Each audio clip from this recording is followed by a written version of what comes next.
अजित बलधामं हेमशैलाभदेहं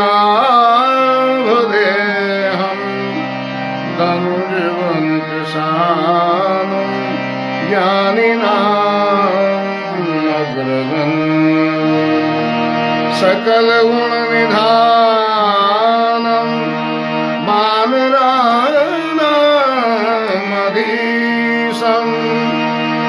रघुपति प्रिय भक्तं वादघातं नमामि।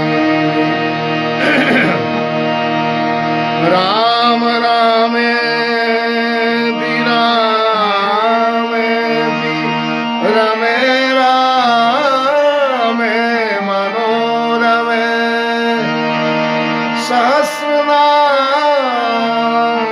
तत्तुल्यं राम नाम वरानने सहस्रनाम तत्तुल्यं राम नाम वरानने। जय सीताराम। सुंदरकांड में प्रसंग चला है कि यद्यपि राम जी सब कुछ जानते हैं, तब भी वे मर्यादा का निर्वहन कर रहे हैं। सुग्रीव व विभीषण सभी से पूछते हैं कि अब हमें क्या करना चाहिए सागर पार करने के लिए। तो विभीषण जी राय देते हैं कि यद्यपि हे प्रभु आपके पास ऐसे बाण हैं कि वो करोड़ों सागरों को सुखा सकते हैं, इतनी सामर्थ्य आप में है, तथापि नीति के अनुसार एक बार समुद्र से याचना कर लेनी चाहिए, रास्ता मांग लेना चाहिए। वे आपके कुल के बड़े पूर्वज हैं, तो वो रास्ता अवश्य देंगे।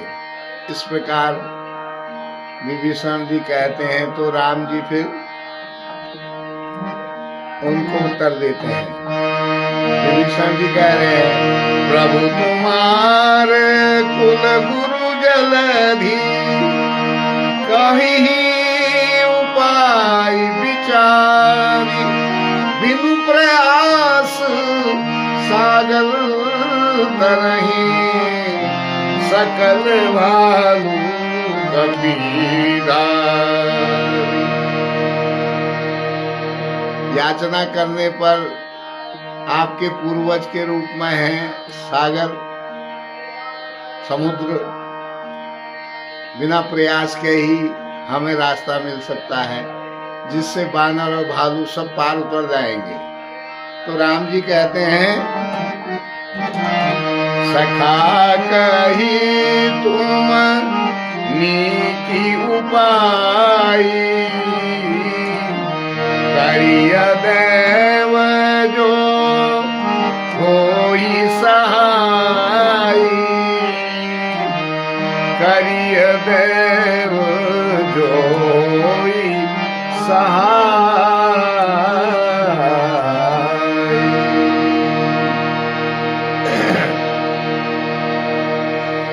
तो राम जी कह रहे हैं विभीषण जी से, हे सखा तुमने बहुत अच्छा उपाय बतलाया, वही किया जाए जिसमें दैव भी साथ देता है, दैव भी जिसमें सहायक हो, ऐसा कार्य किया जाए। लेकिन लक्ष्मण जी को ये अच्छा नहीं लगा। लक्ष्मण जी उग्र स्वभाव के हैं, शेषनाग के अवतार हैं। मंत्र नय हो लक्ष्मण मन भावा, राम वचन सुनी अति दुख पावा, नाथ देव कर कवन भरोसा, सोखिय सिंधु करिय मन रोसा, कादर मन कहूँ एक अधारा, देव देव आलसी पुकारा।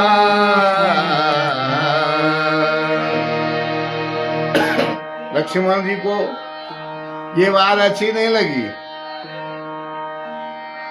राम जी की बात सुनकर बहुत दुखी भी हो गए और फिर कहने लगे, हे नाथ, देव भाग्य का कौन भरोसा करता है? मन में क्रोध कीजिए और सागर को तुरंत सुखा लीजिए। ये देव मतलब भाग्य तो कायर लोगों का एक अस्त्र है। अपने मन को तसल्ली देने के लिए कायर लोग कहते हैं कि भाग्य के भरोसे कायर लोग चलते हैं। आलसी लोग ही देव देव भाग्य भाग्य पुकारते हैं, ऐसा कहने लगे लक्ष्मण जी। फिर राम जी समझाते हैं, सुनत भी हंसी बोले रघुवीरा, ऐसे ही करब धरऊं मन धीरा। अस कही रघुपति अस कही प्रभु अनुजहि समझाई। सिंधु समीप गए रघुराई, सिंधु समीप गए रघुराई। मर्यादा पुरुषोत्तम है राम जी।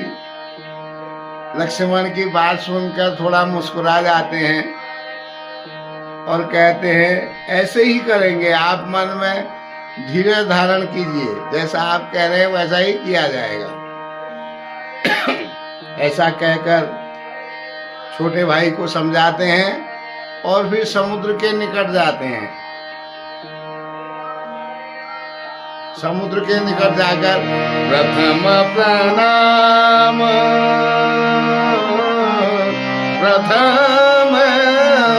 प्रथम प्रणाम कीन सिरुनाई। बैठे पुनि तट गर्भ दसाई। जब ही विभीषण प्रभु पही आए, पाछे रावण दूत पठाए। पाछे रावण दूत पठाए।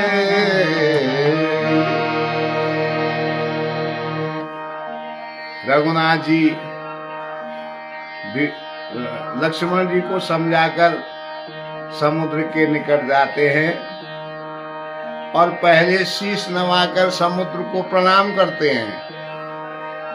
फिर किनारे पर कुश बिछाकर, कुश का आसन बिछाकर स्वयं उसमें बैठ जाते हैं। इधर जब से विभीषण जी आए हैं तब से रावण को संदेह हुआ है। उसने कुछ दूत विभीषण जी के पीछे भेज दिए थे। वो दूत वहां पहुंच गए हैं और कपट वेश धारण किए हैं। सकल चरित तिन देखे, हरे कपट कपि देह। प्रभु गुण हृदय सराहई। शरणागत परने, प्रभु गुण हृदय सराहई। शरणागत परने।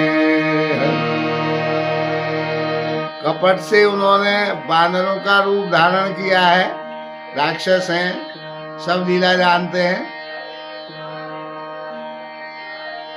छल बल सब जानते हैं। उन्होंने बानरों का रूप धारण किया और प्रभु की लीलाएं सब देखी और भगवान को शरणागत वत्सल देखकर उनके हृदय में भी प्रेम जागृत हो जाता है और भगवान की सराहना करते हैं, उनके प्रेम की सराहना करते हैं। इस प्रकार आज का प्रसंग यहीं तक।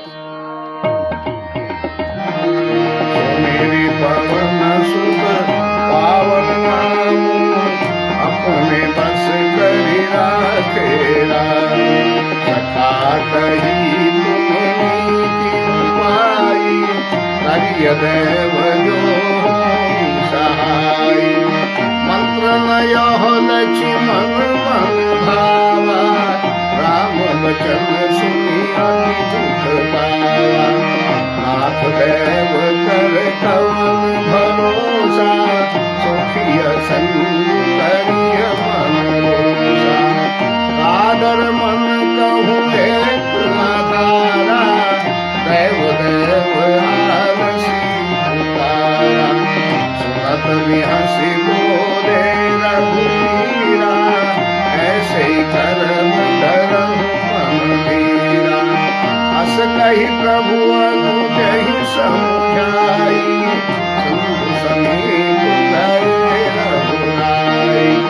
प्रथम प्रणाम कीन सिरुनाई, बैठे मुनि तट दंड बरसाई। जबहि विभीषण प्रभु पहि आए, पाछे राम दूत पठाए। सुनि पवन सुत पावन नाम, अपने बस करि राखे राम। सकल चरित दिन देखे, धरे कपट कपि देह। प्रभु गुण हृदय सराहि, शरणागत परने सियावर रामचंद्र पद धरा। हरि सुमिरि पवन सुत पावन नाम, अपने बस करि राखे राम। सुमिरि पवन सुत पावन नाम, अपने बस करि राखे राम। जय सीताराम। तो इस प्रकार मर्यादा का पालन राम जी कर रहे हैं। समुद्र को प्रणाम करके कुशासन बिछाकर बैठ गए हैं। तो आनंद लेते रहिए। जय सीताराम।